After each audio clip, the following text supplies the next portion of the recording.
Balance diet কৰি পেলাই এইটো মই ডায়েটটো ফ'ল' কৰোঁ। নমস্কাৰ, মই আল্পনা বৰুৱা, স্বাগতম সকলোলৈ। মই ডায়েবেটিছ ৰিভাৰ্ছ কৰিছোঁ। মই প্ৰায় ভিডিঅ'বিলাকত দি আছোঁ মই ল' কাৰ্বহাইড্ৰেট আটা গ্ৰহণ কৰোঁ আৰু কি আটা ব্যৱহাৰ কৰি আছোঁ সেইবিলাক বিষয়ে দি আছোঁ। কিন্তু তাতে ভিডিঅ'বিলাকত কেইটামান কমেণ্ট পাইছোঁ। তেওঁলোকে কৈছে, বাইদেউ আমি ভাত নাখালে ৰাতি টোপনি নধৰে। সেইটো হয়, অৱশ্যে বহুতৰ অভ্যাস থাকে ভাত খোৱা, আৰু ভাতৰ বিষয়ে মই ভিডিঅ' দিম বুলি ভাবিছিলোঁ।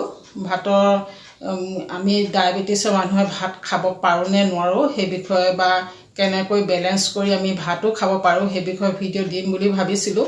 কিন্তু দিয়াটো অলপ পলম হৈছে। ভাতো আমি খাব পাৰোঁ। ময়ো এতিয়া ভাত কেতিয়াবা খাওঁ, সদায় নাখালেও কেতিয়াবা খাওঁ। আপোনালোকে ভাত খাবলৈ হ'লে বেলেঞ্চ ডায়েট ফ'ল' কৰিব লাগিব। বেলেঞ্চ ডায়েটটো হ'ল, ভাতত আমাৰ যথেষ্ট কাৰ্বহাইড্ৰেট থাকে, যি আমাৰ ডায়েবেটিছ বঢ়োৱাত বহুত যথেষ্ট একদম বঢ়াই দিয়ে ডায়েবেটিছ। সেই ভাতটো গ্ৰহণ কৰিব নালাগে সাধাৰণতে।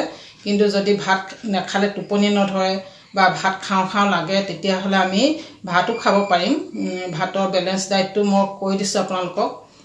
ভাত খাবলৈ হ'লে আপোনালোকে ভাতৰ মাৰ কাঢ়ি খাব, বা উখোৱা চাউল আছে উখোৱা চাউল খাব।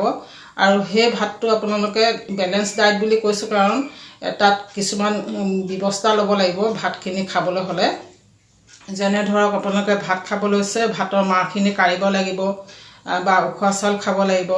তাৰপিছত আপোনালোকে তাত দেশী ঘি, সেই ভাততে দেশী ঘি আপোনালোকে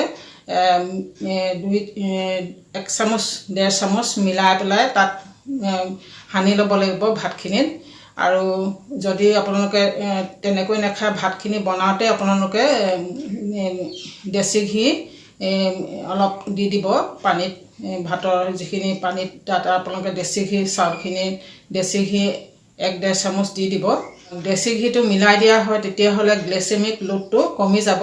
আৰু গ্লাইচেমিক লোড যিমানে খাদ্যত কমি থাকে, তেতিয়া আমাৰ চুগাৰ মাত্ৰা নাবাঢ়ে আৰু খুব সুন্দৰকৈ খাব পাৰে ভাত, যদি আপোনালোকে দেশী ঘি মিলাই লয়।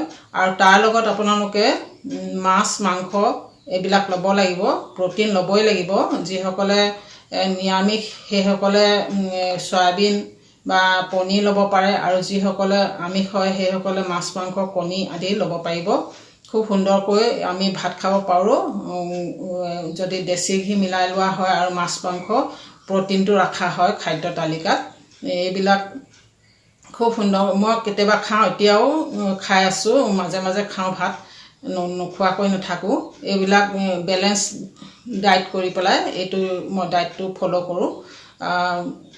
যিহেতু বহুতৰ অভ্যাস হয় ভাত খোৱাটো, ভাত নাখালে, আগৰ পৰা আমি ভাত খাই আহিছোঁ যেতিয়া নিশ্চয় অসুবিধাও হয় ভাত নোখোৱাকৈ থাকিবলৈ।